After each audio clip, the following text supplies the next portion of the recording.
Assalamualaikum warahmatullahi wabarakatuh. Alhamdulillah. Waalaikumsalam warahmatullahi wabarakatuh. Wa bihi nasta'inu ala umuri dunya wa din. Nasta'inuhu wa nastaghfiruhu wa na'udzubillahi min syururi anfusina wa min sayyiati a'malina. May yahdihillahu fala mudhillalah wa may yudlil fala hadiyalah. Asyhadu an la ilaha illallah wa asyhadu anna Muhammadan abduhu wa rasuluh. Allahumma shalli wa sallim wa barik ala sayyidina Muhammad wa ala ali sayyidina Muhammad. Alhamdulillah pemirsa KIK TV, alhamdulillah keberkahan yang tiada taranya kedatangan AA Ustadz Ihsan. Ini Masya Allah. Ini lihat aja cahayanya pun sampai Kang Rey ini Masya Allah. mau melihat ke sini cahayanya mantap ya. Alhamdulillah Ustadz Ihsan, terima kasih silaturahminya ke sini. Terus terang. Saya pribadi ini ya bahagia. Alhamdulillah. Allah kirimkan teman dan menjadi saudara. Dikirim orang-orang yang soleh, orang-orang yang berilmu. Amin, ya. amin ya Allah. Supaya KIK ini juga atau teman-teman yang lainnya, Kang Jepri ya, kita bisa juga belajar ya dari Ustadz. Ustadz, maka silakan bersapa-sapa dengan KIK TV. Maka silakan. Assalamualaikum warahmatullahi wabarakatuh. Semoga sebelumnya doakan seluruh KIK TV yang ikut serta merta di KIK TV ini, semoga selalu berada di dalam rahmat, perlindungan serta maghfirah Allah Ta'ala. Mudah-mudahan semuanya juga yang hadir meskipun yang tidak hadir juga kita doakan. Mudah-mudahan dibarokahkan rezekinya oleh Allah, dibarokahkan umurnya oleh Allah, dibarokahkan keluarganya, dibarokahkan anak para putra-putrinya. Semoga menjadi anak-anak yang soleh. Amin, amin ya Allah, amin ya Rabbal. Ya, yang tadi juga Kang Rey bilang, Kang Rey sangat berbahagia di sini. Begitupun AA gitu. Kalau bahasa Sundanya atau karikomo gitunya. Sebenarnya oh iya ini ada tamu kita. Masya Allah ini ahlan. Tamu kita ini Kang Palili Kang. Ke Palili. Kasupuhan. Waalaikumsalam. Ya gitu. Jadi tinggal komo karikomo gitu ya kalau bahasa Sundanya. AA juga sangat teramat berbahagia gitu. Selain daripada mendoakan, juga AA harapkan sekali doanya untuk AA gitu. Sama-sama ya. Jadi gini, kalau di kita mah setiap Ahad mungkin banyak kegiatan. Biasanya kita latihan, main musik, tapi ya musik tapi kalau begitu azan menyalereun gitu. Nah gitu. Iya. Abdi teh hoyong naros artinya banyak pertanyaan dari KIK TV. Setelah kemarin ya pemirsa KIK kami mengisi tahlilan di acaranya hari ke-7-nya Ibunda daripada Kobayashi dan Umperi. Dan kalau muncik main gitar mau Umperinya skillnya main gitar kanyahuan gitu. Oh, iya skillnya masih kena belajar. Iya skillnya masih kena. Iya. Tapi ini skill yang juga ingwi, kan ketahuan ya. Nah ini bagaimana ini berangkatnya dari mana, belajarnya itu bagaimana? Menurut saya ya, saya harus banyak belajar ke AA. Masya Allah. Ya mungkin Kang Rey dan semuanya, kita lihat pohon, ada tanaman yang ada potnya, dan pohon atau tanaman yang di pinggir jalan itu identik dominan lebih kuat yang mana? Yang di pot atau yang di jalanan? Tentu yang di jalanan. Kalau yang di pot itu ya gampang ketendang sedikit. Nah, yang saya rasakan alhamdulillah bertahadus binikmah. Mungkin yang pertama adalah barokah dari guru-guru, barokah dari daamah tetiasa nanawan, tidak bisa apa-apa sebetulnya gitu ya. Nyandak bodoh kemana-mana oge gitu. Tapi yang terasa itu dari barokah guru, yang utamanya adalah barokah solawat ya, kepada baginda Sayyiduna wa Maulana Muhammad sallallahu alaihi wasallam. Nah, jadi dulu gini, ada sedikit cerita Kang Rey ya, waktu AA kecil itu AA ditinggal wafat oleh ayahanda itu umur 2 tahun. Wah, Ya, doakan beliau semoga Allah Ta'ala tempatkan di tempat yang paling baik. Amin ya rabbal Nah, alamin. dan sekarang ada ibu ya, masih ada ibu. Masih ada ya, Ibu ya? Mohon doanya semoga beliau panjang umurnya. Amin. Nah, setelah ditinggal wafat, Kang Rey umur 2 tahun, masih kecil ya, masih kecil. Nah itu kan, alhamdulillah bersyukur kebanyakan anak, kalau misalkan jangankan yang ayahandanya wafat, atau orang tuanya wafat, jangankan seperti itu, yang bercerai pun kadang-kadang itu pergaulannya tidak teratur lah, tidak terarah, tidak terdidik gitu. Kebanyakan larinya di pinggir jalan dan sebagainya. Alhamdulillah bersyukur kepada Allah dari kecil sudah bersama para ulama, para guru-guru gitu. Nah, di usia-usia sekolah sekitar SD, SMP gitu ya, itu sudah bantu berdagang paman. Bantu paman berdagang dari mulai jam 4 sore sampai jam 10 malam itu berdagang. Nah, pulang dagang masih ingat tahu mungkinnya pasar Ciroyom, Kang Rey. Nah, berangkat ke pasar, pulang jualan berangkat ke pasar. Nah, di sana beli basreng, bakso goreng, beli keripik. Nah, subuh-subuhnya sama Umi digoreng. Jam 7 pagi itu bawa dagangan, Masya Allah. Umur berapa tahun itu? Itu SD SMP. Kebayang nggak itu saat itu masih ingat selalu kebagian kelas A dan ada kelas B, kelas C gitu kan. Ketika istirahat, ketika yang lain jajan, nawarin jajanan. Itu malunya sampai sekarang masih terasa. Gengsinya masih terasa sampai sekarang, Masya Allah. Orang lain jajan, ke kelas B, Assalamualaikum, nama saya Ihsan, saya mau ini jualin. Itu kan SD itu malu banget. Yang belinya cewek-cewek. Masya Allah. Modus. Enggak. Bercanda. Nah, udah pasti ya. Karena apa lihat? Masya Allah maksudnya. Nah, setelah itu hikmahnya terasa sekarang yang dirasa oleh AA. Di balik kepedihan itu kadang Allah Ta'ala memberi kita rezeki itu yang bungkusnya kadang pahit. Itu kan terkesan pahit, betul nggak? Prihatin. Nah, hikmahnya sekarang ketika AA berbicara di depan orang banyak, di depan jemaah, di panggung, sudah biasa. Karena dulunya sering nawarin jajanan teh, Kang Rey. Jadi sekarang mau jemaah, maaf ya, bukannya ini, kalau mau ribuan orang pun pede gitu ya. Karena dulunya hikmahnya itu Allah kasih rezeki itu. Mentalnya sudah. Ya mohon maaf ya, kadang ada juga rekan-rekan AA yang sesama ya, kita suka ngaji ya, bukan ya kalau disebut Ustadz itu panggilan orang ya, kita mah aminkan saja. AA juga suka ada yang panggil Pak Ustadz, aduh merasa tidak pantas Kang Rey ya, tapi kita aminkan saja. Nah, mengakui gitu, san ente mah cenah lah, cenah wing mah bahasanya gitu ya, kalau sesama santri maca kitab kumaha ge hayu lah, ngan mental ente menang cenah gitu. Gitu betul ya. Jadi memang gitu, Allah. ada yang bisa ilmu, ada teman saya juga begitu, lebih ilmu yang bagus, tapi untuk berbicara tidak bisa ya. Tapi ada catatan penting ini. Nah gimana Om? Apa namanya, buat kita nih ya, ini AA yang hebat, Masya Allah ya, setelah ditinggalkan ayahandanya umur 2 tahun dan AA tidak punya rasa malu. Dari tadi ceritanya ada berjualan, gengsi ya gitu ya. Ini ada peran AA yang hebat, ini ada peran peran ibu yang hebat dan luar biasa ini.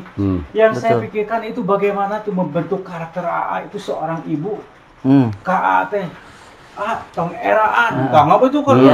Seorang yang ganteng gitu. Tong eraan kon kerutik-kerutik kan aya namanya ogohan pun teh enak ogohan. Banyak orang. Tapi ini peran ibu nih, ada catatan penting itu kemarin yang perlu kita simak. Iya betul. Peran ibu ke AA sehingga nggak punya rasa nggak ada gengsi gitu ya, berani jadi bagus. Itu gimana sampai sekarang itu jadi seorang ulama. Masya Allah, amin. Ini peran ibu itu sangat luar biasa. Ibunya memberikan support, didikan ya. Itu yang luar biasa. Itu penting sekali ya. Maka seperti ini ya, seorang ibu itu adalah madrasatul ula. Jadi madrasah pertama anak-anaknya itu adalah ibunya, karena ayahnya kan sering di luar tuh. Maksud sering di luar, madrasatul ula. Jadi madrasah pertama sekolah. didikan. Didikan. Buat anak adalah ibu. Itu catat penting. Betul. Nah, siap. Maka kamu catat mulu ya, siap. Atau ya, tidak Aas, maaf ya, tidak bermaksud menggurui. Ya kita mah hanya ngobrol saja kan ya judulnya juga. Jadi dulu aja ada seorang ulama yang sering kita baca maulidnya, yaitu Maulid Simtud Duror. Beliau Al-Habib Ali bin Muhammad Al-Habsyi radhiyallahu taala anhu. Bagaimana didikan ibunya kepada beliau? Kata ibunya, wahai anakku, ya kalau bahasa kita, wahai anakku, jangan anggap aku ibu sebelum engkau bertemu dengan Rasulullah sallallahu alaihi wasallam. Nah, Habib Ali kecil saat itu kebingungan kan, aduh saya gimana caranya bertemu dengan Nabi sedangkan Nabi tidak hidup di zaman saya gitu kan. Maka bertanya berguru Al-Habib Ali bin Muhammad Al-Habsyi radhiyallahu taala anhu, kata gurunya, perbanyaklah sholawat. Akhirnya Habib Ali banyak baca sholawat, mimpi ketemu sama Rasulullah sallallahu alaihi wasallam. Setelah bermimpi ketemu sama Nabi, kegirangan, ke ibunya bilang, wahai ibu, saya sudah bertemu dengan Nabi. Di mana? Di dalam mimpi. Jangan, belum anggap aku ibu sebelum engkau bertemu langsung dengan Rasulullah. Nah, gimana caranya gitu kan? Nia nanya lagi kepada gurunya, wahai guru gimana gitu supaya bisa bertemu dengan Nabi secara yaqadhah, secara nyata, bukan mimpi. Dibanyakin lagi, akhirnya ketemu langsung secara yaqadhah bersama Rasulullah sallallahu alaihi wasallam. Allahu Akbar. Nah, kita harus yakin. Para ulama mengatakan bahwasanya ketika Mahalul Qiyam kemarin tuh di acara tahlil ke-7 kita kan berdiri, ya Nabi salam alaika, ya Rasul salam alaika, ya Habib salam alaika, salawatullah alaika, Allahumma sholli wa sallim mubarik. Para ulama sepakat ketika Mahalul Qiyam itu ruh Kangjeng Nabi Muhammad sallallahu alaihi wasallam itu hadir. Para ulama sepakat, makanya kita berdiri untuk menyambut beliau. Kenapa tidak terlihat? Karena mata kita terlalu kotor untuk melihat beliau. Hati kita terlalu kotor untuk merasakan kehadiran beliau. Itu. Sebetulnya beliau hadir. Maka suatu rumah yang dibacakan maulid, kebarokahan rumah tersebut karena dihadiri oleh ruh yang suci, ruh Sayyidina wa Maulana Muhammad sallallahu alaihi wasallam. Abi jadi semangat nih. Hoyong kemat solawatan di dia. Insyaallah dengan senang hati Kang Ray. Dengan senang hati.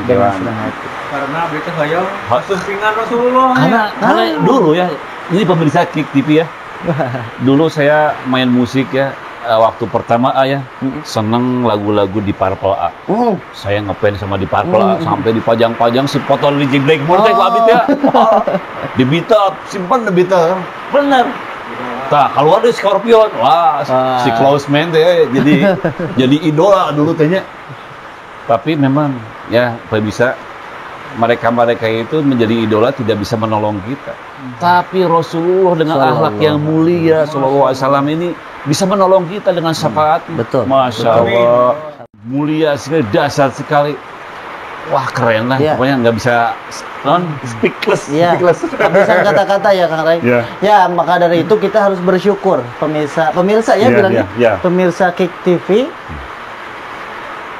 Kita harus bersyukur. Kenapa bersyukur kadang para mubalik, para penceramah bilang kita harus bersyukur atas nikmat iman, nikmat Islam. Nah, tapi lupa, kita juga jangan lupa, kita juga jangan lupa, kita harus bersyukur karena kita dilahirkan menjadi umat Rasulullah SAW. Tanpa kita minta. Betul. Gimana kalau kita lahirnya di zaman Nabi Nuh? Allah bisa aja. Kita lahir di zaman Firaun, bisa aja. Tapi Allah lahirkan kita menjadi umat baginda Sayyiduna wa Maulana Muhammad sallallahu. Jangankan umat-umat terdahulu, Nabiullah Adam alaihi salam iri kepada kita, pengen jadi umat Nabi. Nah, di sini maaf ya pemirsa Kik TV ya, Kik TV. Dulu pernah ada yang bilang, satu ustadz, kenapa katanya Nabi punya sifat iri. Maksud iri di sini bukan iri kejelekan, tapi ketika kita iri kepada kebaikan nggak apa-apa, gitu kan. Nah, atau bahasa Sundanya mah kabita. Kabita apa ya? Bahasa Indonesianya. Kabita itu kepengen menjadi umat Nabi. Nah, kenapa? Ada 4 hal. Yang pertama, kata Nabi Adam, aku pengen menjadi umat baginda Nabi Muhammad SAW itu karena 4 hal. Yang pertama, kata Nabi Adam, aku oleh Allah di dalam syurga itu kan kesepian. Nabi Adam diciptakanlah Sayyidah Hawa dari tulang rusuk beliau. Nah, tapi ada satu larangan, yang mana larangan tersebut adalah tidak boleh mendekati satu pohon di syurga. Yang mungkin yang populernya pohon buah khuldi ya, padahal namanya bukan buah khuldi. Nah, ketika Nabi Adam mendekati daripada ini nih catatan dulu. Mendekati aja. Sebetulnya ya. Nabi Adam itu Kang Rey nggak kegoda sama iblis. Nggak kegoda kata iblis. Itu deketin tuh gitu kan. Nggak kegoda. Nah, ini cerminan nih, laki-laki mah sama perempuan. Sayyidah Hawa kalau bahasa kitanya gini, Akang gitu kan. Akang sayang enggak sama Neng? Nya atuh kantenan gitu. Pangalakeun atuh cenah gitu. Dari situ Nabi Adam tidak bisa menolak. Akhirnya mendekati pohon tersebut, baru mendekati saja. Ada kan jadi aku istrimu mau kiat. Nah, baru mendekati saja. Nabi Adam baru mendekati pohon tersebut saja. Allah bukan bahasanya murka, Allah tidak ridha. Akhirnya saat Nabi Adam memakai pakaian, ketika mendekati pohon tersebut, dibuka pakaiannya oleh Allah, dibuka auratnya. Kata Nabi Adam, aku satu kali melakukan kesalahan saja di surga, dalam keadaan berpakaian, Allah buka auratku, Allah buka pakaianku. Tapi umat Kangjeng Nabi besar Muhammad Sallallahu Alaihi Wasallam berjuta-juta kali melakukan dosa di bumi, di dunia, masih ada kesempatan masuk ke surga. Baru satu nih. Yang kedua, Nabi Adam saat mendekati pohon tersebut dibuka auratnya, lalu diturunkan ke bumi. Dari surga diturunkan ke dunia. Nah, kata Nabi Adam, aku satu kali melakukan satu kesalahan saja, dari surga Allah turunkan ke bumi, ke dunia. Tapi umat Kangjeng Nabi besar Muhammad Sallallahu Alaihi Wasallam berjuta-juta kali melakukan dosa di bumi, tapi masih tetap ada kesempatan untuk masuk ke surga. Dua. Yang ketiga, Nabi Adam itu dipisahinnya itu bukan di bumi, itu bukan bareng-bareng Kang Rey. Jauh di ujung ke ujung. Yang satu di bawah kaki gunung Himalaya, yang satu di Bashrah. Wah, dari ujung ke ujung. Kata Nabi Adam, aku satu kali kesalahan saja dipisahkan dengan istriku. Tapi umat baginda Nabi besar Muhammad SAW berjuta-juta kali melakukan dosa, tidak dipisahkan dengan istrinya. Kang Rey masih bisa melihat teteh, AA juga gitu kan.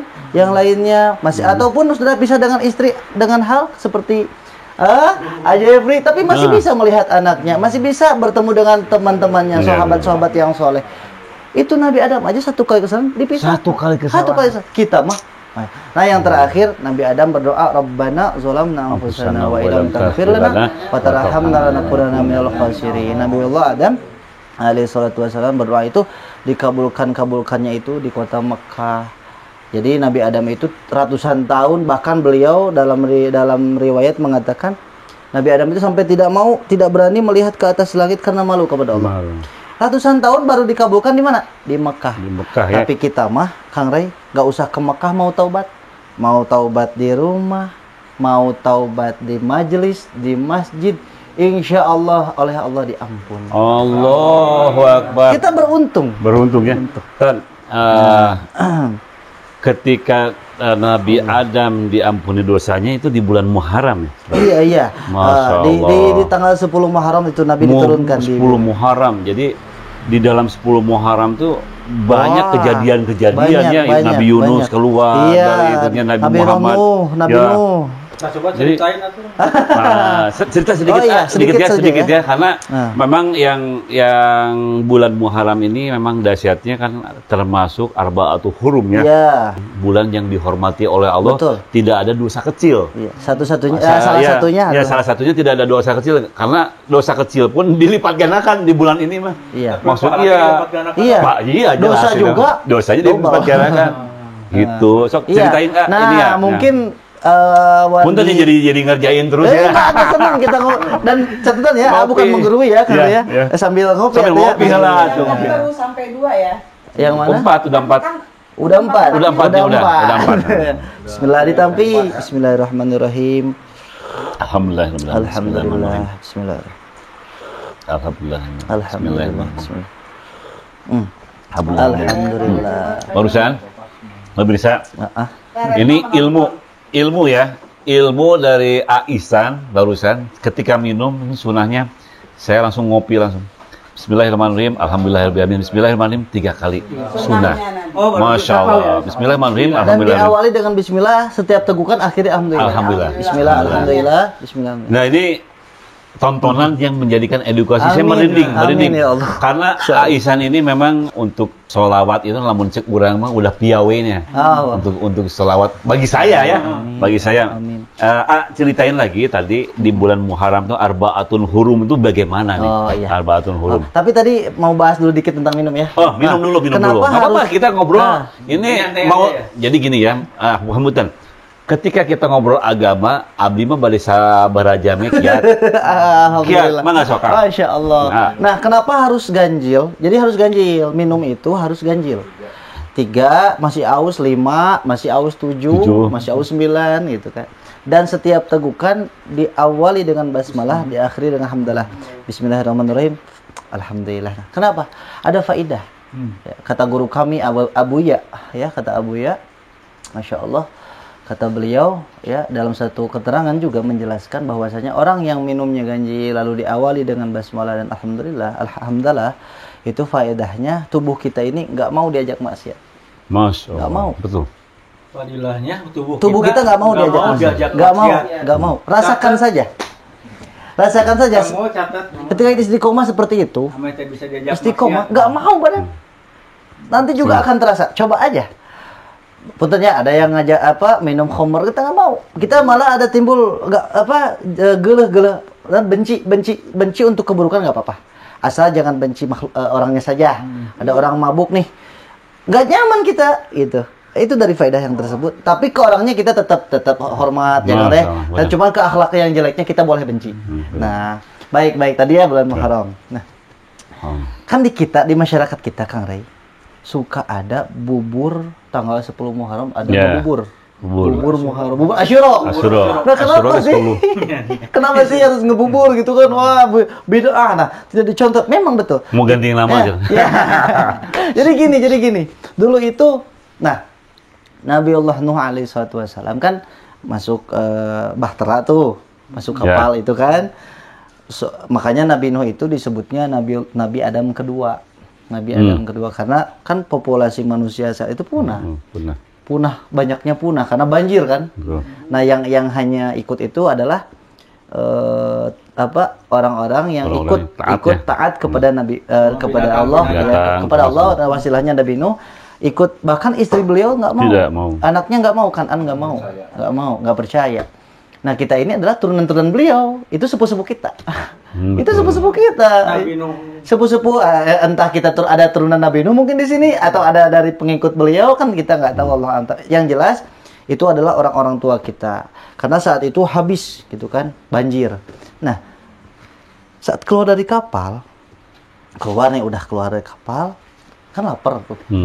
Kata baginda Nabi Nuh, coba keluarkan itu sisa-sisa makanan, ada apa aja di sana, ada rempah-rempah, ada gandum dan sebagainya. Dibuatlah bubur. Tapi nggak ada garam saat itu, Kang Ray. Makanya bubur Asyura itu bubur tiis, bubur dingin. Jadi digaraman.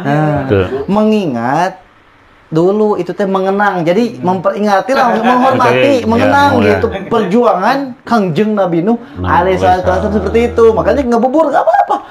Ya kalau orang bilang bid'ah tinggal kirimin aja. Kita masaknya yang enak, kirimin kata dia. Tapi diuyahan tuh. Enggak, orang mah uyahan. Uyahan cuma kita mau mengenang saja ya. Mengenang. Jadi maksudnya untuk mengenang saja. Kita jangan dulu bilang bubur Muharram. Nanti pas dia bilang enak gening bubur bid'ah. Ya seperti Bani Israel kan diselamatkan oleh Nabi Musa kan diperingati dengan kemarin kan saum juga. Yeah. Jadi saum itu untuk memperingati itu. Masya Allah, gitu. Makin seru aja nih ya. Masya Allah. Puasanya harus satu paket itu ya. Iya, tapi kata Rasulullah biar kita beda dengan umat Yahudi sebelumnya atau ditambah sesudahnya ya. Iya. Jadi jangan tanggal 9, tanggal 10 gitu ya. 9-nya atau 11-nya. Nafkah kasih lebih ke istri tanggal 10 Muharram itu. Iya, faedahnya setahun penuh kita akan dicukupkan. Karena ia mau ngadamukeun isi saya langsung pas ya paling ya, gitu. Komisi ke sempurna mil. Langsung bangun Ibu Ainus. Komisi ke dibela. Itu siapa aja yang nonton? Ada Ibu Sri Retno Wulandari. Sri Retno, aduh ini Ibu Sri Retno juga ahli sholawat juga, Masya Allah. Ada Pak Hendra. Hendra. Basis ya dia teh. Oh Hendra ya basisnya. Masya Allah. Sama Ronald. Alhamdulillah. Alhamdulillah. Oke. Kemarin minta doa. Oh iya, Masya Allah, Masya Allah. Pesantren. Oh iya. Kita doakan ya. Ya doakan. Ya, kemarin udah ini ya. Oke pemirsa, ini memang ini tambah seru ya. Ketika dulu saya pernah capek-capek ya, lelah gitu, dan diajak ngobrol ke Ustadz Irwadi. Nah ngomong nanti agama teh jadi jagjag. Udah capek, udah lemas badan teh. Nah seperti sekarang ini Allah berikan kekuatan untuk bercerita tentang ilmu. Kan kalau misalnya kan kalau kita memang benar-benar beriman kepada Allah dan hari akhir, berkatalah yang baik. Kalau tidak diam, betul kan itu ya? Betul kan. Nah, itu. Yang jelas ya pemirsa, Masya Allah wargi AA, saudara-saudara AA dimanapun berada. Yang jelas, Masya Allah, sekali lagi minta maaf nih. Pakaian seperti ini bukan merasa ilmu sudah tinggi, maaf, hanya mengagungkan sunnah. Sunnah itu kata beliau, kata guru kami Abu ya, lakukan semampu kita aja. Ya betul. Ajepri, jenggot sunnah bukan? Sunnah. Tahajud sunnah. Sudah. Tahajud sunnah. Ya. Atau kita jarang-jarang bangun malam tahajud punya jenggot. Nah, itu. Yang kita mampu saja. Tahajud sunnah. Pakai wangi-wangian sunnah. Kita jarang tahajud ya, kita wangi-wangi badan gitu. Jadi semampu kita aja. Semampu kita lakukan sunnah itu. Kalau untuk perempuan itu wangian tidak boleh mencolok ya, untuk diri sendiri saja gitu. Dan di rumah mah harus. Di rumah mah harus. Di rumah itu gini. Pakaian itu di luar harus ke Arab-Araban, di rumah ke Barat-Baratan. Iya, untuk istri. Untuk istri. Seorang istri. Depan suami harus menggoda. Iya, betul. Betul itu, Kang Dai. Lain cenah istri teh dasar deui cenanya. Dasarna teh nu kamari keneh we terus eta keneh deui nya. Kumaha tah? Masya Allah. Iya. Karena aku pingin pemirsa. Sekarang memang untuk pemirsa nih, jadi kade gitu nya, begitu datang deui dasar eta deui nu hejo deui. Dasar deui nu bener gitu. Mama pakai dasar biar dia pakai masker. Jadi benar dandan harus ke barat-baratan. Karena dasarnya nu kamari wae. Iya, maaf ya kalau ada ada bahasa mungkin vulgar, tapi ini ilmu ya. Iya, ilmu. Memang begitu di rumah itu kepada suami harus seperti itu, harus gitu menggoda ya, menggoda khusus karena gini kan ada nafkah lahir, ada nafkah batin. Maaf nih, mayoritas masyarakat menganggap bahwasanya nafkah batin itu berhubungan suami istri. Padahal itu adalah tatakallamu bil badan, itu mau badan yang berbicara. Sejatinya nafkah batin adalah ketika seorang suami menyampaikan ilmu kepada istrinya, menenteramkan hati istrinya, diajak ngaji, bagaimana wudunya, bagaimana sholatnya, mama wudunya. Kalau yang tawadu gini Kang Ray kepada istrinya nih, tawadu kepada istri nih, mama, coba mama wudu. Kalau mama wudunya sudah baik, terus leres, papa mau belajar. Kalau mama wudunya belum benar, sama papa yuk diajarin. Nah, itu nafkah batin. Bukan berhubungan, bukan. Itu wajib ya sebenarnya hukumnya. Jadi ke istri tehnya betul kata barusan bahwa ke istri itu jangan mengajar saja. Mah sholat, bari jeung teu ditinggali ngangguhar keneh gitu kan. Hade, ini begitu kita pergi ke masjid, di dalam keluarga masih kene sarare kene gitunya. Saya tuh jawab kumaha bener dah. Karena gini Kang Ray. Istri kita, anak kita nih catatannya buat para suami. istri kita, anak kita tidak akan mendengarkan lisan kita, tapi mengikuti akhlak kita. Percaya nggak? Sok anak suruh ke masjid, kitanya nonton TV. Kamu gerak ke masjid cepet, itu udah azan ke masjid, bapaknya nonton TV. Anaknya bisa hujah. Bapak aja nonton TV. Nah, catatan nih kunci ya.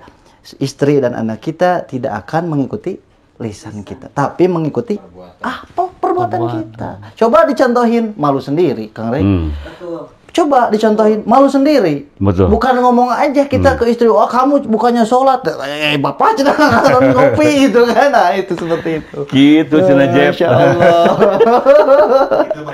Begitu masalahnya. Suami uwih di masjid, istri masih kena nyepang handphone. Tapi kalau yang terjadi misalkan udah saya ingatkan, udah saya kasih contoh atau teladan ya gitu, masih tetap gitu-gitu aja, tinggal gimana? Nah, tinggal sabar aja, tinggal dan ini itulah hikmahnya kita dekat dengan ulama. Kadang istri dan anak kita itu nggak denger nih kalau diomongin suami, tapi sama gurunya kadang nurut. Nah, gitu. Maka jurungkeun ngaji, ayo mah ngaji atau undang ustadz ke rumah, nggak apa-apa seperti itu. Minta diterangkan sama ahlinya gitu. Kalau kita biasanya tahu kartunya, papa juga gini, papa juga gitu. Kalau sama ustadz biasanya lebih ngeles, papa juga nggak bener wae itu kan. Masya Allah. Nah gitu, itu benar, itu bijaknya begitu, idealnya begitu, karena memang tanggung jawab kita ini bukan hanya mengajak, tetapi tadi kata A, harus mengajarkan cara ngajinya bagaimana, cara sholatnya bagaimana. Jadi kalaupun kita tidak bisa menguasai tadi ilmu fikih atau apa, undanglah. Undang. Bukan ngomong ya gitu.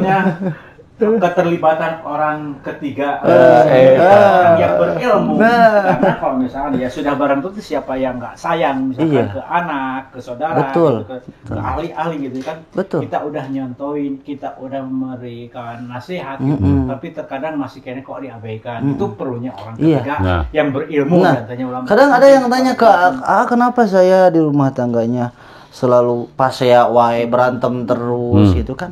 Nah sebetulnya tempat, kalau ilmu fisika tuh pernah ngobrol sama ahli fisika, ternyata aura seseorang di dalam suatu tempat itu nempel, Kang Rey.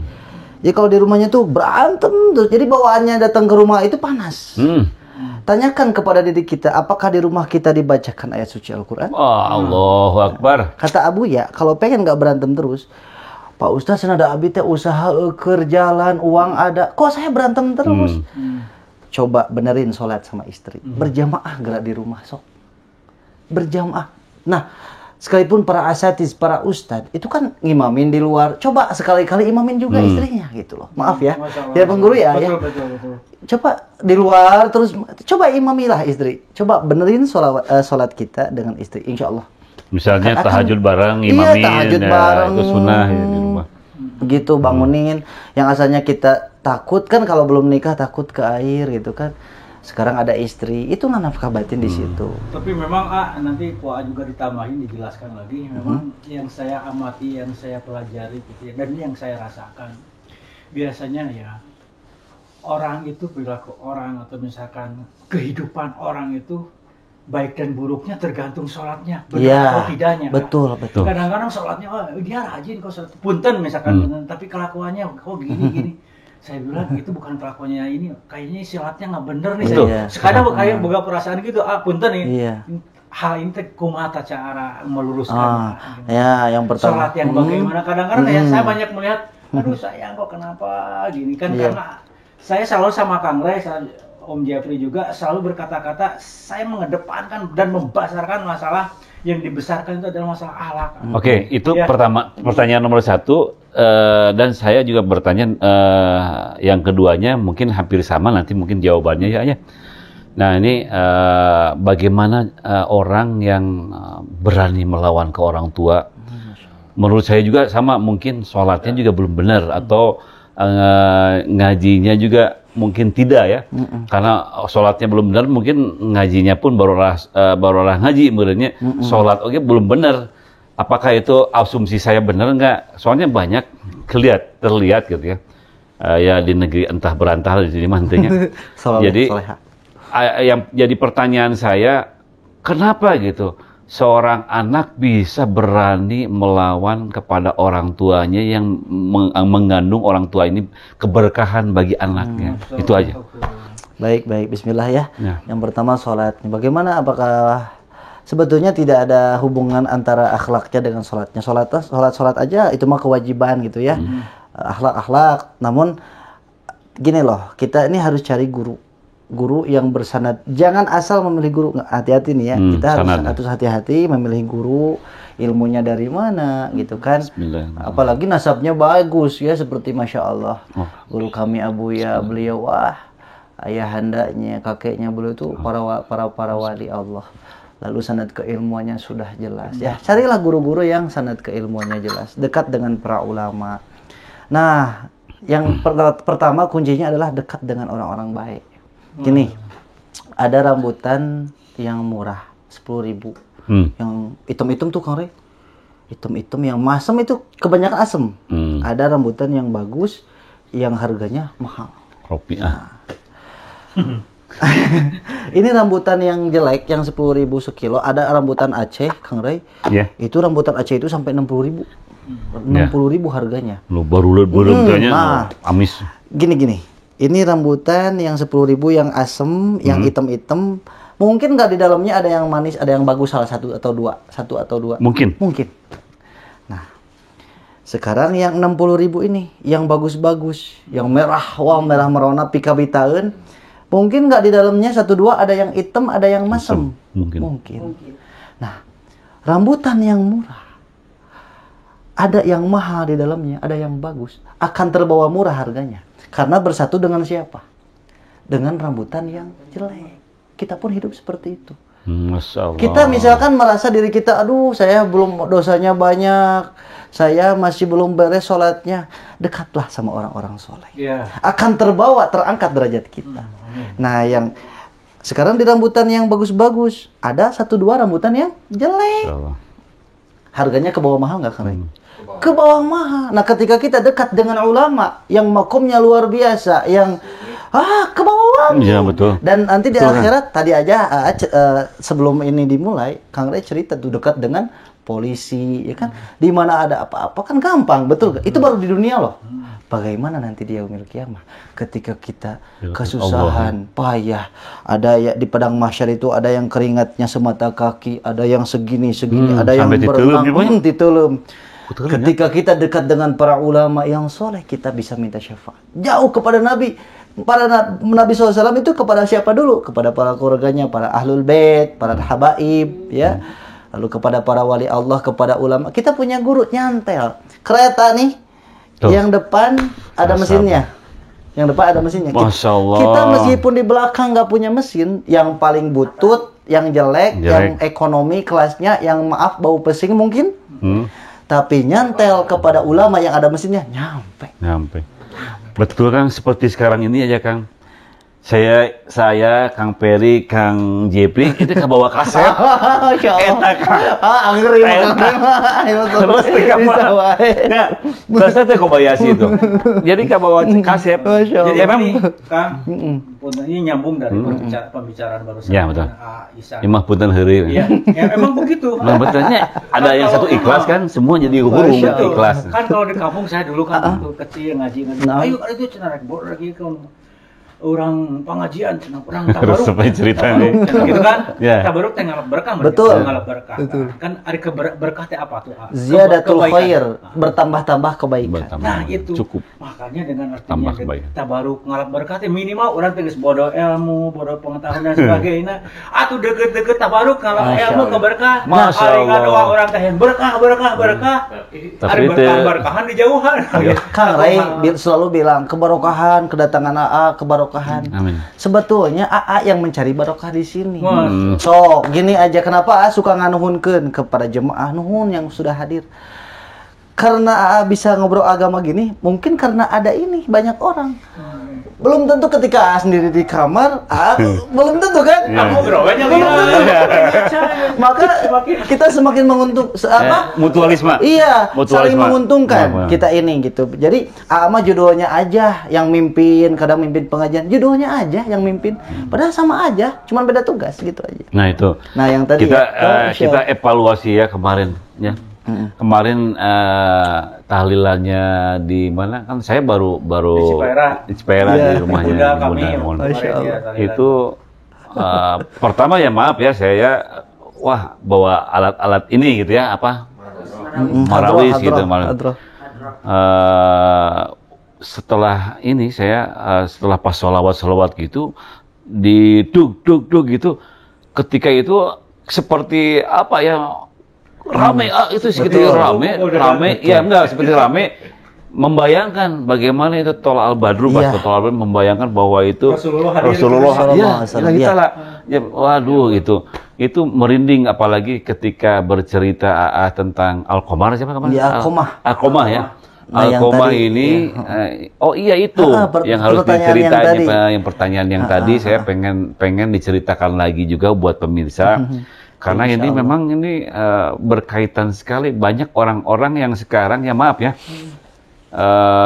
bukan di depan mata saya juga banyak mungkin di yang lain cerita ini seorang anak yang durhaka kepada orang tuanya tanpa kita sadari itu pengen diulang lagi karena kemarin waktu pengajian sudah sholawat sudah apa dan banyak yang nangis terharu karena yang nangis itu mungkin terasa pasti mungkin saya juga begitu gitu bismillahirrahmanirrahim. Jadi dulu ini akan sampaikan mungkin 2 kisah. Yang pertama 2 kisah kisahnya seorang wali Allah. Ada dulu seorang wali Allah dan maaf namanya ya, lupa namanya. Yang jelas kita ambil hikmahnya saja dari kisah ini. Ada seorang wali Allah yang mana ya jangan aneh wali bisa didatangi oleh malaikat. Saat itu wali tersebut didatangi oleh malaikat. Nah, ini judulnya wali yang hampir masuk neraka. Nah, wali yang hampir ya.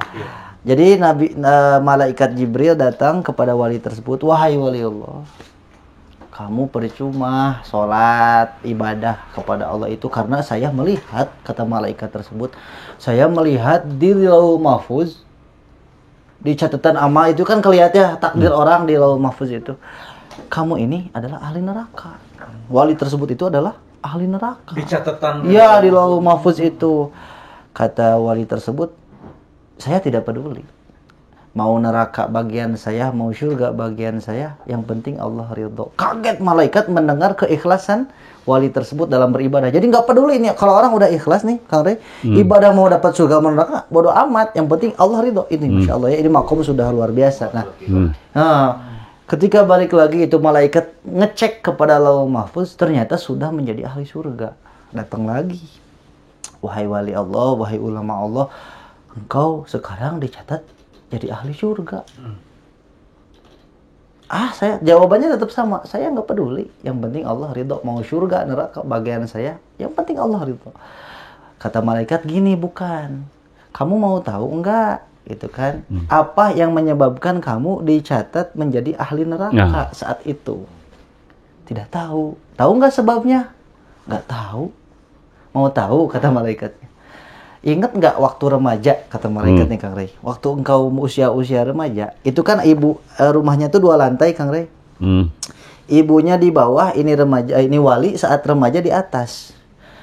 Nah, rumah dulu kan kayu ya. Jadi kalau kedengeran telapak kaki ke orang yang naik ke atas tuh kedengeran tek tek tek. Ya. Ini wali saat remaja, ini anak kita panggil ini anak dulu ya, karena ini wali sedang remaja. Ini anak dengar suara kaki ibunya sudah tahu pasti ibunya mau nyuruh. Datang tek tek tek, wah ibu saya mau nyuruh beli beras. Besoknya tek tek tek. Ibunya jarang ke atas kecuali nyuruh gitu. Ya. Tek-tek beli gula, tek-tek beli kopi.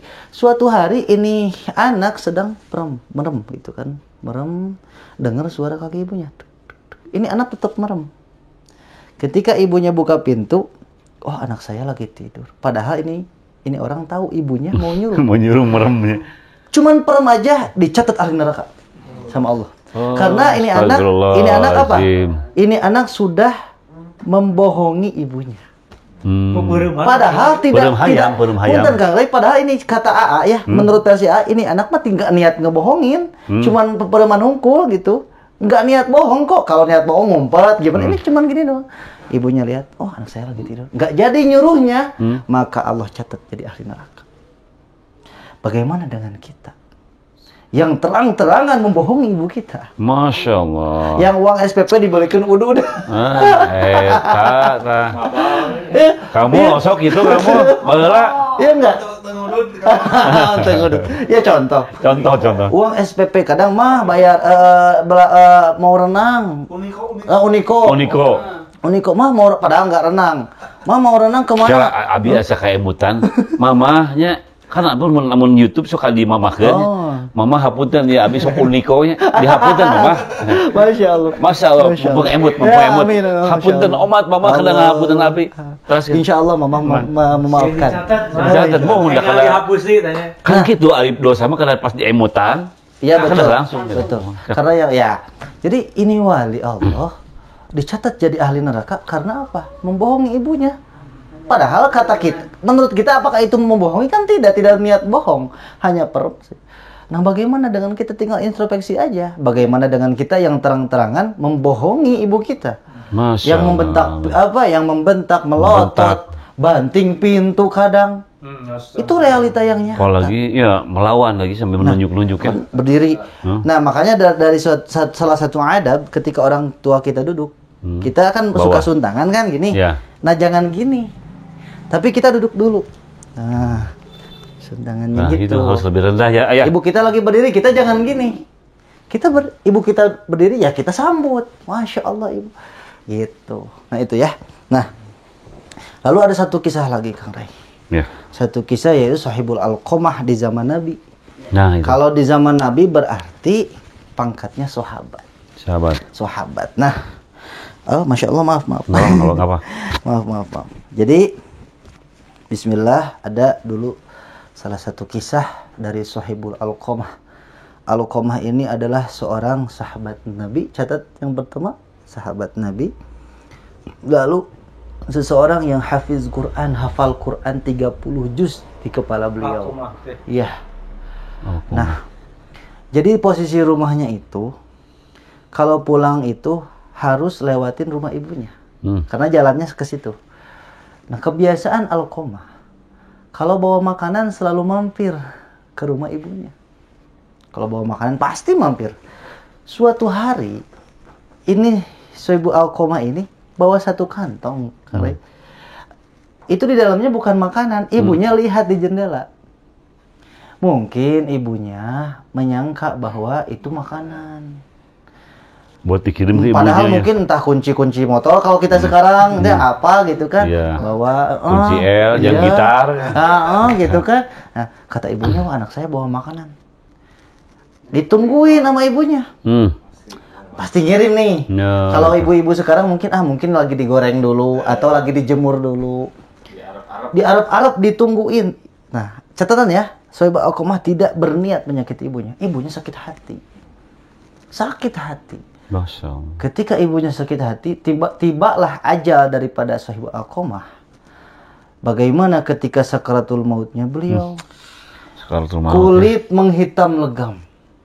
Lidahnya menjulur panjang, matanya melotot. Susah meregang nyawa. Padahal kata para ulama mengatakan bahwasanya sakitnya sakaratul maut itu jika sekiranya 70 pedang ditancapkan ke tubuh kita lebih sakit sakaratul maut. Sakit lama. Astagfirullah. Ketika sakarat seperti itu, kebijaksanaan Nabi panggil ibunya. Enggak kayak di film-film Hidayah, dosa apa ini anak? Enggak. Panggil ibunya. Panggillah salah satu sahabat dipanggil ibunya. Ibu, kalau bahasa kitanya itu anak ibu susah sakaratnya, kasihan. Bodoh amat, kata ibunya. Saya sakit hati, kata ibunya. Sakit hati saya. Biarin. Balik lagi. Ya Rasulullah, nggak mau ibunya dipanggil, gimana? Coba sekali lagi. Panggil lagi, sekali lagi. Tetap ibunya nggak mau. Sakit hati saya. Gitu kan. Disangkanya punya makanan dimakan sama anak istrinya mungkin gitu. sakit hati. Kata Nabi, daripada ini susah sakarat, kebijaksanaan beliau sallallahu alaihi wasallam, sudah kita bakar saja. Disiapkan kayu-kayu bakar. Ketika akan dibakar, ibunya datang. Ibunya memaafkan. Tuh, sebesar-besarnya kesalahan kita kepada ibunda kita, insya Allah ibu kita akan memaafkan kita. Kalau bahasa Sunda mah, indung mah lautan hampura. Maka mengajak siapapun yang mungkin merasa kita punya dosa, ayo kita minta maaf kepada, mumpung masih ada, ya? Mumpung masih ada. Kalau sudah tiada baru terasa, ya. Nah, setelah ibunya memaafkan, barulah Sahibul Alqamah meninggal dalam keadaan husnul khotimah. Karena apa? Karena berkat ridho dari ibunya. Nah, kita cermin lagi nih. Sahibul Alqamah, satu pangkatnya apa? Sahabat. Keduanya hafiz Quran. Kita sahabat bukan? Bukan. Wali bukan? Bukan. Ulama? Bukan. Santri? Berani-berani kita nyakitin hati ibu. Hafiz enggak? Hafiz juga enggak? 30 juz. Paling kita Juz juznya ama juga belum paling tentu. bukan juz ama kita mah Kang Ray, juz jambu, juz mangga. Juz 2. Hafiz bukan, sahabat bukan, ulama bukan, kakolot bedegong. Nah, tinggal cermin Hayang aja. asupan surga. Soleh ente deh. Hirup hayang berkah. Iya. Tinggal introspeksi aja kita. Tinggal introspeksi diri. Bener. Bagaimana Ngeri itu kisah Alqamah yang mana sahabat Nabi saja yang hafiz Quran susah wafat, susah sakaratul mautnya. Namun pada akhirnya alhamdulillah ibunya meridhoi. Apalagi kita, kata A juga, yang mana kita kadang sengaja punya makanan ke istri dulu. Laki-laki awas nih, laki-laki masih ada tanggungan ke ibunya. Kalau istri harus izin suami. Kalau laki-laki ingatlah kepada Kalau suami nggak Masih. perlu izin dulu ya sebenarnya. Kalau dalam ilmu fikih nggak perlu izin dulu ya. Tapi Iya. sekarang dalam ilmu agama harus izin. Oh enggak, ini beda lagi ya. Beda lagi karena nih. bab nyandung. Beda lagi nih. Bab nyandung. Oh, Kang Andre, gimana Ya, Bang Kang Andre, Nyandung? Kang Andre. Masya Kang Allah. Andre, ya. Masya Sehat selalu, Kang Andre. Amin. Amin. Nah itu. Tapi di kehidupan sekarang ini kebanyakan para suami itu banyak sekali yang tidak menyadari bahwa dia itu berkewajiban ke orang tuanya itu menafkahi sampai si orang tuanya itu masuk ke Iya, yang mampu ya, yang mampu. yang mampu. Tapi Yang kan mampu. hampir kebanyakan sekarang untuk makan-makan aja itu Iya, udah ini betul, ya. betul. Tidak ada alasan untuk Tidak ada tidak alasan. mengurus orang tua gitu. Iya. Apakah mungkin ini lebih berdosa lagi kalau misalkan seorang istri tidak mengingatkan kepada suaminya? Iya. Ingetin, Kalau dia betul, itu betul. sebetulnya punya kewajiban untuk mengurus Betul. orang tuanya. Nah ini Masya Allah. Ya betul, betul. Istri yang soleha pasti mengingatkan. Ya saling mengingatkan rumah tangga itu. Saling melengkapi, istrinya ingetin. Papa kok belum ke mama itu. Lupa ya gitu. Gimana? Tapi caranya yang baik. Seorang istri itu harus mengingatkan kepada suaminya dengan cara yang baik. Karena bagaimanapun suami itu, wah, pangkatnya luar biasa lah. Tujuannya benar, kalau caranya salah tetap salah. Ya. Nah itu pentingnya. Nah. Balik lagi ke akhlak. Iya, caranya. Kayak ke orang tua nih serba salah. Ke orang tua serba salah. Ini AA cerita ya. Ini bukan cerita aib nih, tapi pembelajaran untuk kita. Umi AA itu dulu itu, Masya Allah, ngaji nggak mau. Rambutnya dimerahin kemana-mana, maaf ya, diperlihatkan ya Umi AA itu. Mama, ngaji ayo rutinan. Bahasanya ya, embung ini hungkul, biarin atuh, jadi mama paling cantik. Susahnya setelah 2 tahun baru beliau mau. Setelah 2 tahun bayangin, maka kita jangan lelah-lelah untuk mengingatkan. Jangan lelah.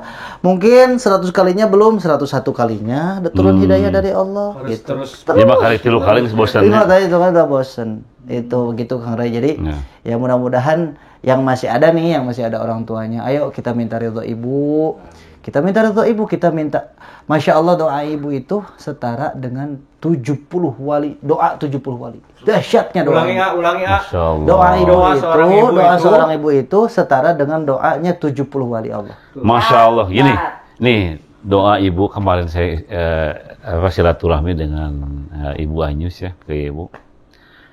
Dia mengungkapkan bahwa kamu katanya Mama doakan supaya kamu dekat dengan orang-orang yang berilmu, dengan ustadz, meskipun kamu juga tidak jadi ustadz, tetapi kamu harus dekat.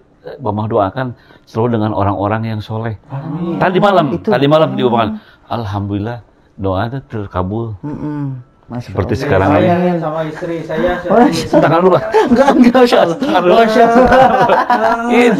Itu doa orang tua saya. Iya, Masya Allah. Mama nontonnya ini Masya setiap YouTube yang kayak begini saya selalu share ke ibu saya. Makanya saya juga ke istri begitu. Nah, saya hampura juga ke teman-teman dia aja. Kalau dia datang ke sini, saya pengennya yang soleh-soleh, yang suka sholat, yang baik-baik.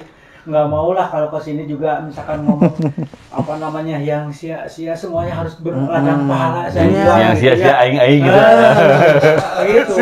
Pengen segala sesuatunya ya, pengennya idealnya segala sesuatu kudu jadi ladang pahala. Iya, amin. Gitu. Iya, dan doa ibu itu selain doa setara dengan 70 wali, doa ibu itu setara dengan doa Nabi kepada umatnya. Wis tuh.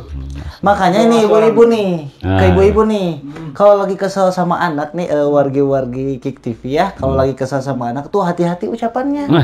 Kadang anak lagi nakal, mana teh meni bangor-bangor teuing, kamu teh siga monyet sugan mah, kun fayakun. Kun fayakun. Ulah mah mana si soleh mana teh gitu. Soleh, bager, kasep. Soleh, bager. Enggal ibak heula. Enggal. Enggal sakola heula kasep, geulis, bager. Itu jangan. Makanya ada cerita faktual yang itu yang siapa? Imamahnya, uminya apa namanya? Masjidil Haram teh. Asyidais. Oh, kan? Uwais Al-Qarni, bukan. Asyidais itu. Oh, imam di Mekah sekarang masih ada beliau ya, Masya Allah. Iya. Itu makanya kan Yang Bismillahirrahmanirrahim. Itu ya. Itu kan akal katanya dulunya tuh, tapi doanya seorang ibu itu luar biasa. Mudah-mudahan saya sing jadi imam Masjidil Haram. Jadi. Iya gitu. Itu karena apa itu si ibunya mengucap seperti itu? Coba masih apa? Apa itu kapan? Ceritanya saya tanya. Masya Allah. Jadi ada seorang, jadi si ibu itu kedatangan tamu, dia menyajikan makanan di atas meja. Tak budak teh di auran ke sih. Gitu. Artinya nakal sekali. Nakal gitu. Si ibunya marah-marah nanti langsung didoakan sing jadi imam. Nah ibu-ibu gitu. Anaknya dikit-dikit nakal, doain jadi ulama gitu. Nah, anak ini nggak apa-apa, masih santai saja. Santai saja. Anak itu ada 4 golongan nih. Anak ada 4 golongan. Yang pertama ada anak yang namanya aduwun. Aduwun itu jadi musuh bagi orang tuanya. Nah, contoh kecil musuh jadi orang tua. Tidak sedikit kita nonton berita ada anak membunuh ayahnya. Ada anak membunuh. Itu aduwun, auzubillah. Tapi ada anak yang bertanya kepada bapaknya juga ada. Oh iya, itu lagu ya. Ada anak bertanya. Iya. Kita ngobrol di posisi kita aja. Jangan ini kan obrolannya jangan terlalu ilmunya, tapi biar diserap sama pemirsa gitu ya. Baik, yang kedua ada anak itu yang fitnatun. Fitnatun itu menjadi fitnah bagi orang tuanya. Yang mana ada nih contoh nih, anak nih suka balapan motor, nabrak orang. Nanti yang disalahin siapa? Itu fitnatun. Itu contoh salah satu contoh kecil. Yang ketiga ada zinatul hayya, itu anak yang sukses urusan dunianya. Masih kecil udah ranking 1 terus, SD, SMP mau ranking terus sampai dapat beasiswa, sampai dapat sampai jadi sarjana, sampai jadi direktur dan sebagainya, sukses urusan dunianya, itu namanya zinatul hayya. Yang terakhir ada qurrata a'yun. Anak yang sukses urusan akhirat. Umur 7 tahun sudah hafal Quran contoh. Jadi seorang ulama, jadi orang yang dipinta daripada ilmunya gitu kan. Itu adalah anak-anak yang sukses urusan akhirat. Kita mau anak yang nomor berapa? Yang 3-4 ya pasti ya. Yang sukses urusan dunia, sukses urusan akhirat. Yang ketiga ya. Iya. Tapi enggak ada pilihan, cuma satu aja pilihannya mau jadi mana. Enggak, kita pilih 2 aja lah. Pilih 2. Kita mudah-mudahan anak kita menjadi anak yang soleh. Jadi yang sukses urusan dunianya, sukses urusan. Udah mah pengusaha misal, ulama, kan? Udah mah banyak duit, punya mobil mewah, ulama lagi, soleh lagi. Makanan nyandung duit, Kang Andre. Bau nyandung. Masya Allah. Nah itu mulai seperti itu. Pemirsa, alhamdulillah ini sok sebenarnya. Ini sangat luar biasa. Ini ada satu catatan penting yang sangat memang harus terus diulang-ulang, direvisi terus nih kepada rekan-rekan TV ya, bahwa doa seorang ibu teh sangat luar biasa ya, bisa menjadikan kita apa saja. Iya gitu. Tapi cuma ada beberapa juga catatan mengenai kisah Alqamah ini. Meskipun kisah Alqamah ini adalah satu kisah yang populer ya, yang masyhur gitu. Tapi yang saya jadi sangat miris dan sangat perhatian ini sering diulang-ulang. Tapi semakin juga diikuti dengan kasus-kasus fakta-fakta anak itu semakin doraka. Kalau tuh gimana tuh cara mensikapinya itu? Iya, itu biasanya faktor penyebabnya ada jauh dari ulama, nggak ngaji. Itu diantaranya. Jangankan anak, istri juga nggak ngaji, suami nggak ngaji. Karena gini, karena bener masih nyantai, udah ngantuk ya. Nyantai. Pak Imam terus sampai nggak subuh. Abdi mah sekelap lah gitu lah, kayak gitu deh. Nabi itu kan mengisyaratkan kalau kita nyari orang ini, nyari jadi jodoh nih ya, pasangan hidup. Itu kan 4 hal. Nabi itu nggak bilang akhlaknya harus baik dulu, enggak. Kata Nabi, lihat wajahnya. Cantik gitu kan, ganteng. Lalu hartanya. Lihat dulu. Lalu lihat keturunannya. Yang terakhir akhlak. Kenapa sih akhlak kok disimpannya di terakhir? Kok disimpannya di tempat terakhir? Itu kan. Karena ya pemirsa Kik TV bahwasanya akhlak itu ibarat angka 1. Akhlak itu kayak angka 1 nih. Jadi 1. Dari sini ya mungkin. Oh, dari sini ya 1. Orang akhlaknya baik berapa nilainya? 1. Nah, kayak ganteng, cakep, kaya itu mah angka 0. Orang akhlaknya baik nilainya 1. Udah baik, ganteng, cakep, ganteng, cantik berapa nilainya? 10. Jadi 10. Akhlaknya baik, cakep, cantik, lalu beunghar, kaya. Tambah 0 1 lagi jadi berapa nilainya? 100. Udah gitu keturunan ulama. 1000. Coba orang cantik, ganteng, hartanya banyak, lalu turunan ulama tapi nggak punya akhlak. No. Jadi artinya akhlak itu. Kenapa di terakhir? Karena angka 1. Penting mau orang. Nah, makanya pilih akhlak. Makanya gini, atau nggak cakep juga, akhlaknya baik. Ayo babasaan gitu ya. Atau nggak cakep juga, atau nggak ada hartanya, orangnya biasa-biasa aja, sederhana, nggak punya motor, nggak punya mobil, minimal akhlaknya baik. Atau gitu. Cantik juga nggak apa-apa, akhlaknya baik. Ya nggak apa-apa,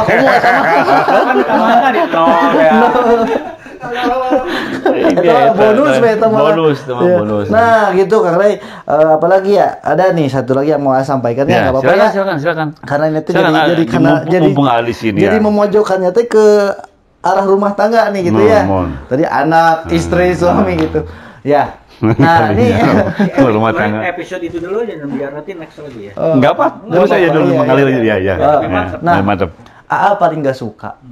Paling enggak suka ke seorang laki-laki, apalagi seorang suami yang kepada istrinya mengatakan, "Saya kurang apa sama kamu?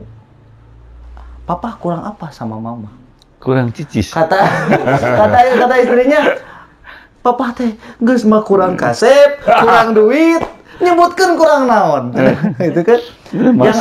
Yang ada seorang suami itu ke istri harusnya minta maaf. "Mama, maafin papa. Rumaos papa teh belum bisa." Iya, belum bisa membahagiakan kepada mama. Tah gitu. Belum bisa menyenangkan hati. Alhamdulillah kantos ka mama saksasina ada. Masalah kantos gitu rumaos abi teh tetesan ngabahagiakeun. Iya. Coba hitung-hitung.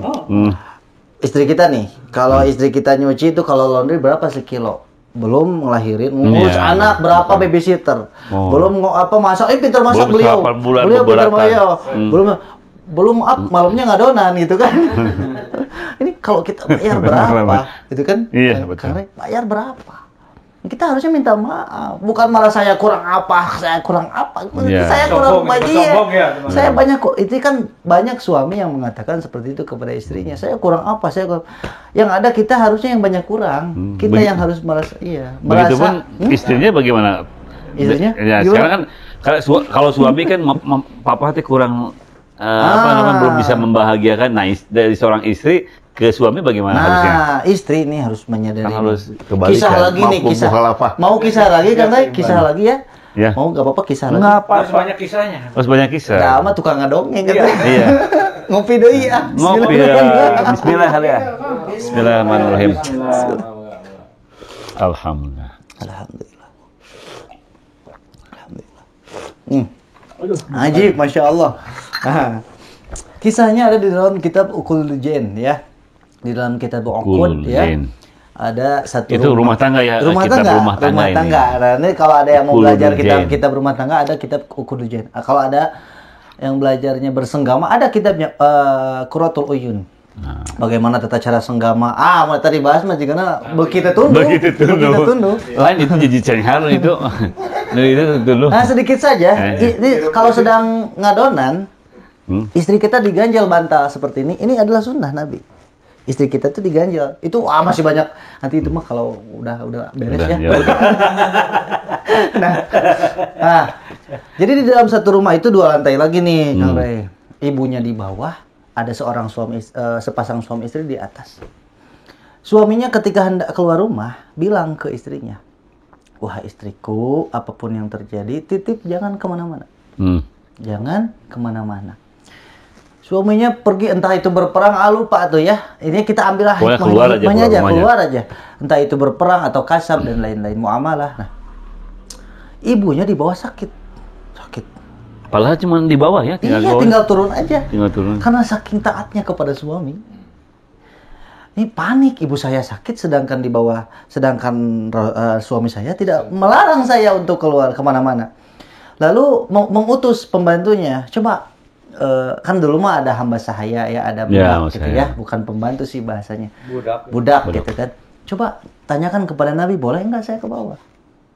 Nah, diterangin tuh, dijelasin ke Kanjeng Nabi, ya Rasulullah, itu saya majikan saya tuh gini, ibunya sakit di bawah, sedangkan suaminya keluar rumah nggak boleh kemana-mana, gimana? Apa kata Nabi?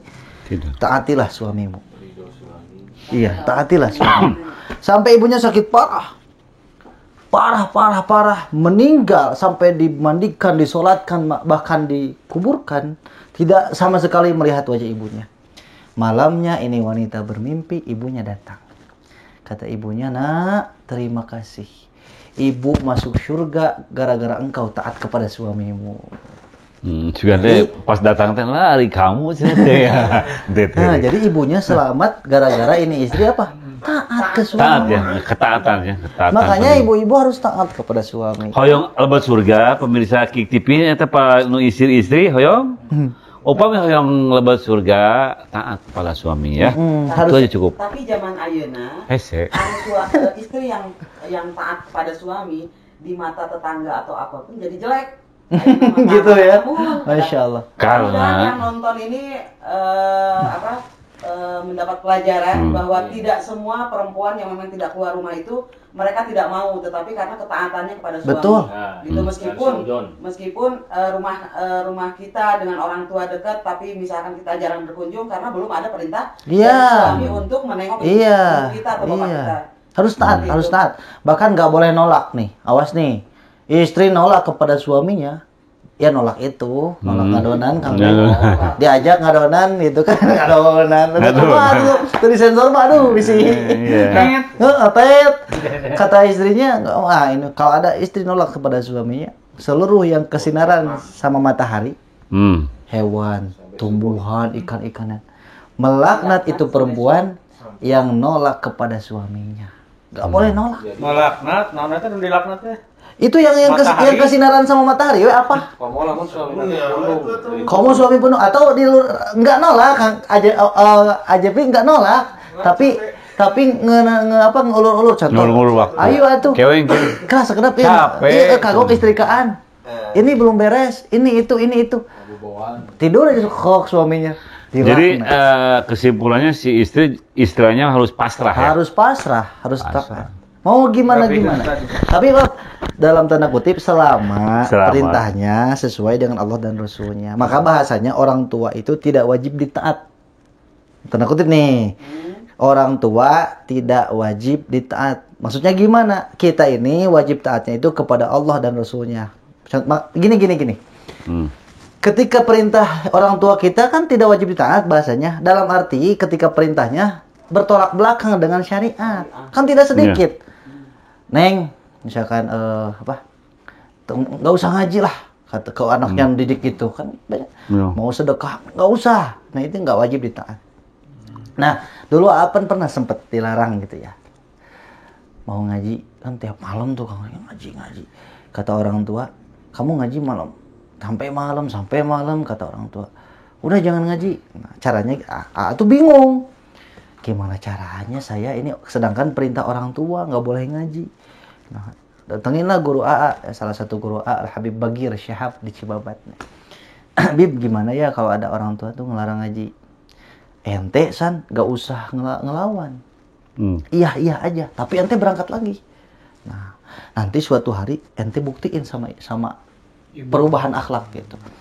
Makanya iya. Kamu jangan ngaji. Iya. Besoknya berangkat lagi kata ibu. Kamu teh nggak denger, mana teh nggak dengar pisan kok kalau teh gitu kan. Jangan ngaji malam-malam, jangan malam-malam. Berangkat lagi suatu hari.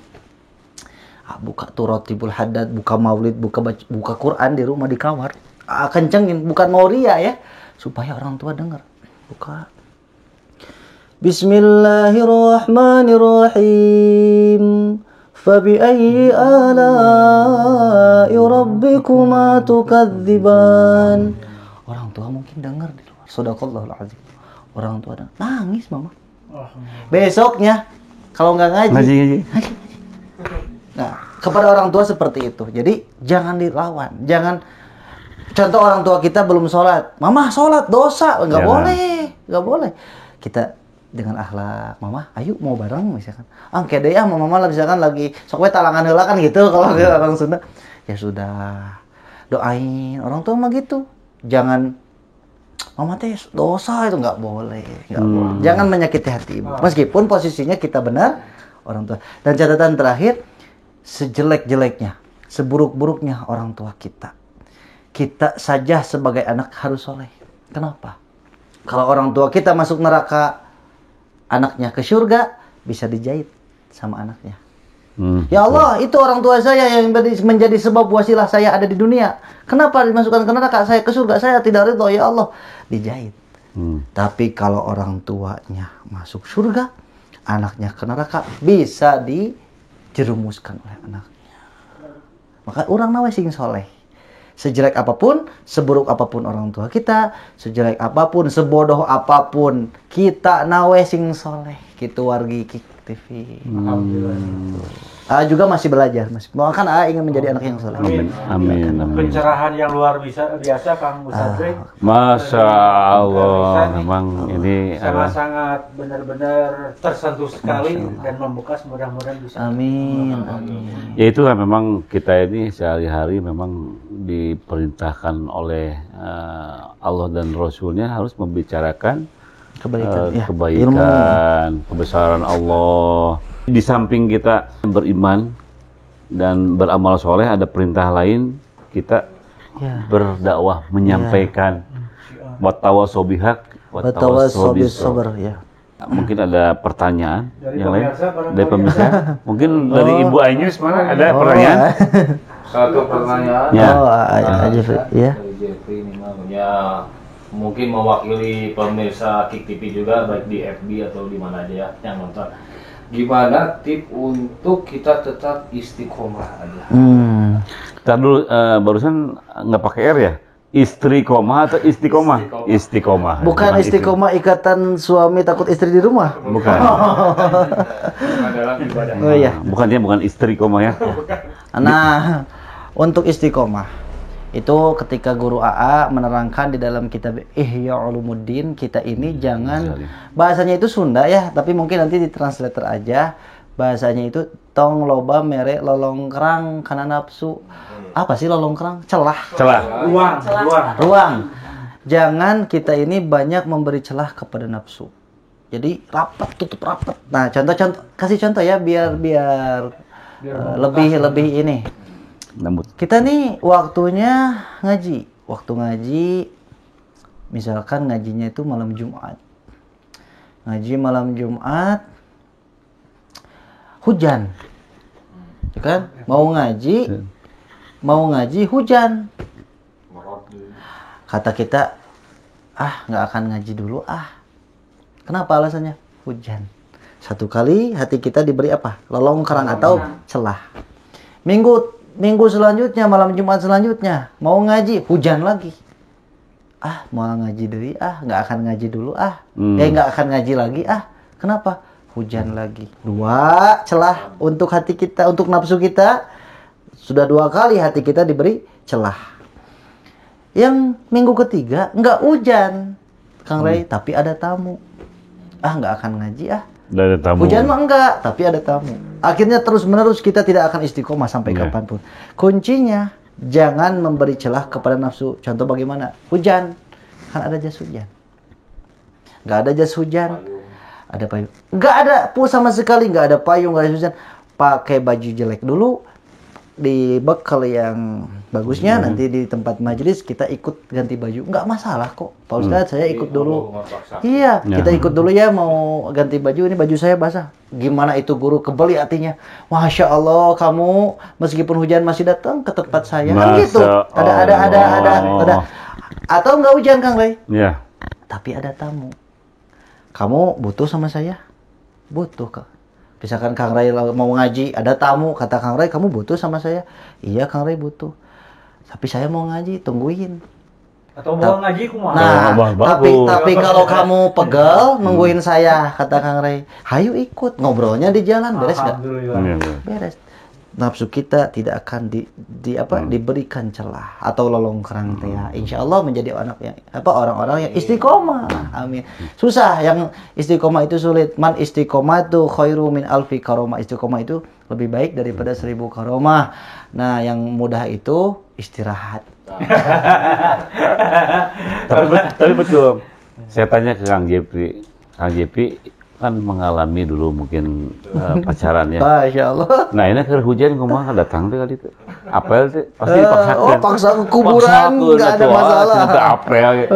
Aja dengan Allah gitu kan hujan. Iya tadi juga saya sama Kang Mul ya sebetulnya udah lelah ini tuh ya dari Kang Mul udah dari perjalanan Tasik ini subuh tadi belum tidur ini saya juga sama lelah kumain merenangnya. Nah, tadi teh rada kaganggu oge, Pak. Kumaha oge ka dieu teh. Masyaallah. Berhubung aduh, iya kamu balik itu abdi bade majelis ilmu ya. Ini mau ada tamu ke rumah. Nanti mau ini akhirnya saya langsung kasih tahu, maaf saya ada pengajian, saya harus ke Antapani begini. Ayo kita pergi. Masya Allah. Alhamdulillah. Salah satu contoh untuk mererong karena nafsu. Bos segala macem gitunya terus ke kafe. Itu masuk mujahadah itu. Iya mujahadah. Kan jihad. Jihad teh ya. Ngaji ahad. Iya. Nah gitu Kang Ray ya. Ayo kita rapatkan barisan. Jangan kasih lolongkrang. Oke, mungkin ini episode pertama dengan Aisan ya. Masya Allah. Nanti mungkin bersedia mungkin ke depannya. Insya Allah dengan senang hati. Tapi emang ngobrol aja. Sekali lagi ya Kang Ray nggak maksud menggurui. Hapunten kasadayana. Hapunten aku mawantun banyak bicara. Tidak bermaksud menggurui sama sekali. Alhamdulillah kata Ambi petuah dan barokah ilmu Ambi kamu keluarga kamu rencana gitu. Amin. Oke, pemirsa, memang betul gitu. Kita ini belajar untuk amal dan sampaikan. Ketika kita menyampaikan atau berdakwah ini sasarannya bukan semua orang yang mendengarkan, tetapi kita untuk menambah kekuatan iman dari kita. Seperti bola kita lemparkan ke dinding. Kalau kita keras ke dindingnya, balik lagi ke kita lebih keras lagi gitu ya. Jadi dakwah ini adalah penting sekali buat kita. Ya mudah-mudahan ini juga bermanfaat buat KIK TV, menjadikan berkah buat semuanya. Karena hidayah ini bisa tercurah kemanapun. Yang mendengarkan bisa langsung, kalau lembut hatinya, dengan kuasa Allah, insya Allah akan melembutkan hati dan menerima hidayah itu sebagai petunjuk dari Allah Subhanahu wa taala. Dan kita akhiri nuhun pisan Kang Ustad, Ustad, mudah-mudahan ada keberkahan di sini. Maka diakhiri dengan doa saja. Baik, sebelum kita berdoa, ingin kita sama-sama membaca sholawat bersama-sama. Sholawatnya sholawat badar ya terakhir. Sebelum berdoa kita awali dengan sholawat. A'udzubillahi minasyaitonirrajim. Bismillahirrahmanirrahim. Innallaha wa malaikatahu yusholluna 'alan nabi ya ayyuhalladzina amanu shallu 'alaihi wa sallimu taslima. Allahumma shalli wa sallim wa barik. Yang hadir minta, meskipun tidak hadir yang nonton live streaming juga, ayo kita bareng-bareng ya baca sholawat. Salatullah salamullah ala taha rasulillah. Salatullah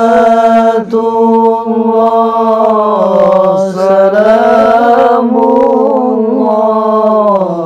ala yasin habibi tawassalna bismillah wa bil hadi rasulillah wa kulli mujahidin lillah bi ahli bagri ya Allah. Salatullah salamullah ala taha rasulillah. Salatullah salamullah ala yasin habibi ala yasin habibillah. Allahumma sholli wa sallim wa barik ala sayyidina wa habibina wa syafi'ina wa maulana Muhammad sallallahu alaihi wasallam wa sallim radhiyallahu ta'ala ashabi rasulillahi ajma'in. Bismillahirrahmanirrahim. Alhamdulillahi rabbil alamin. Hamdan yuafi ni'amahu wa yukafi'u mazidah. Ya Rabbana lakal hamdu kama yanbaghi li jalali wajhika wa 'azimi sultanik. Allahumma sholli wa sallim wa barik ala sayyidina Muhammadin wa salatan tunajjina biha min jami'il ahwali wal afat wa taqdilana biha jami'al hajat wa tutahhiruna biha min jami'is sayyi'at وترفعنا بها عندك على الدرجات وتبلغنا بها أقصى الغايات من جميع الخيرات في الحياة وبعد الممات. اللهم إنا نسألك سلامة في الدين وعافية في الجسد وزيادة في العلم وبركة في الرزق وتوبة قبل الموت ورحمة عند الموت مغفرة بعد الموت. اللهم حون علينا في سكرة الموت والنجاة من النار والعافية عند الحساب برحمتك يا أرحم الراحمين. ربنا لا تزغ قلوبنا بعد إذ هديتنا وهب لنا من لدنك رحمة إنك أنت الوهاب. ربنا آتنا في الدنيا حسنة وفي الآخرة حسنة وقنا عذاب النار وادخلنا الجنة مع الأبرار يا عزيز ya Rabbal alamin.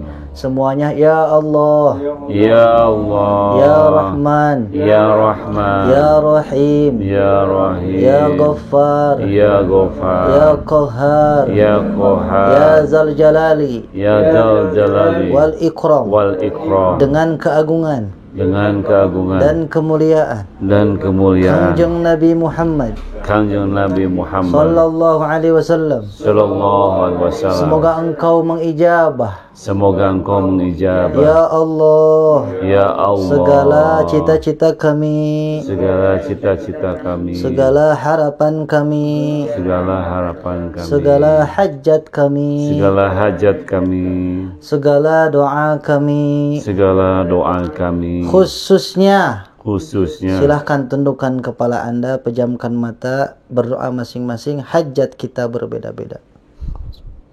Ya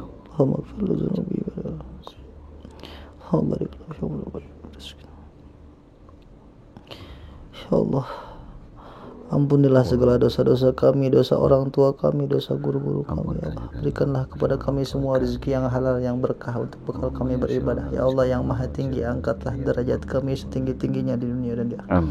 Semoga Engkau memasukkan kami ke dalam golongan orang-orang yang senantiasa mencintaimu, dicintai olehmu, mencintai Rasulullah dan dicintai oleh Rasulullah. Ya Allah, berikanlah kepada kami husnul khatimah. Ya Allah, husnul khatimah. Ya Allah, Wa sallallahu ta'ala ala sayyidina Muhammadin nabiyil ummi wa ala alihi wa sahbihi wa sallama. Bi fadli subhana rabbika rabbil izzati amma yasifun. Wassalamu ala al-mursalin. Walhamdulillahi rabbil alamin. Wa ila hadratin nabi al-Fatihah.